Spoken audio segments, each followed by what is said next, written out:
గత ప్రభుత్వ హయాంలో తీవ్రంగా నష్టపోయిన గృహ లబ్దిదారులను ఆదుకోవాలని కోవూరు ఎమ్మెల్యే ప్రశాంతిరెడ్డి ప్రభుత్వాన్ని కోరారు.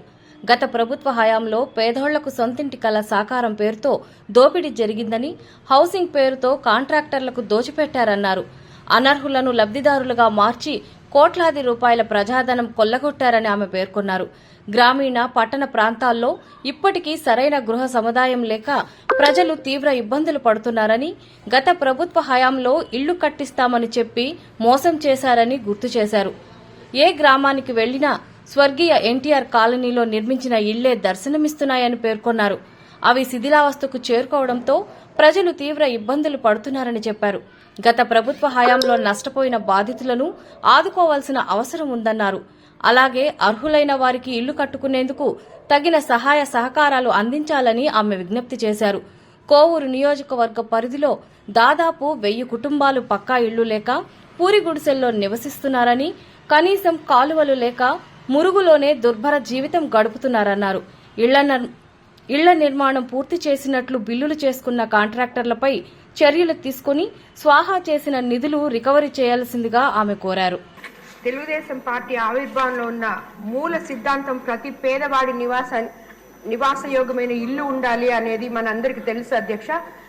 గత ప్రభుత్వంలో ఇది అస్సలు ఎవరికి కూడా అందుబాటులో లేకుండా ప్రతి ఒక్క ఏ పేద కాలనీకి వెళ్ళినా, ఎస్టీ ఎస్సీ కాలనీస్కి వెళ్తే వాళ్ళు ఇల్లు లేక ఎవరు మనం అడిగిన ఇవి అప్పుడు తెలుగుదేశం ప్రభుత్వంలో కట్టించిన ఇళ్ళమ్మా, ఇప్పటి వరకు మాకు మళ్ళీ ఇది లేదు, మా కుటుంబాలు పెరిగిపోయాయి, మాకు ఇంకా కొంచెం ఒక్కొక్క దాంట్లో 10 మంది అట్లుంటున్నాము అని చెప్పి ప్రతి ఒక్కరూ అడుగుతున్నారు అధ్యక్ష. అదేవిధంగా వాళ్ళు కాలువలు లేక ఆ ఇల్లు మోకాళ్ళలోతు నీళ్ళల్లో మునిగిపోతున్నాయి అధ్యక్ష.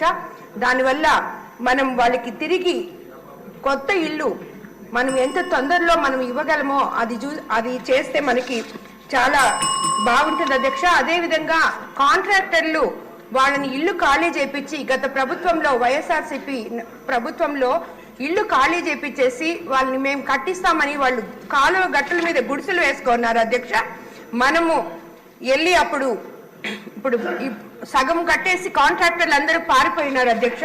కాబట్టి కాంట్రాక్టర్ల మీద తగు చర్యలు తీసుకోవాలని, వాళ్ళందరూ పేదవాళ్ళు 60-70 వేలు కూడా పెట్టుకోవడానికి వాళ్ళకి ఎన్నో రోజులు పట్టింది అధ్యక్ష.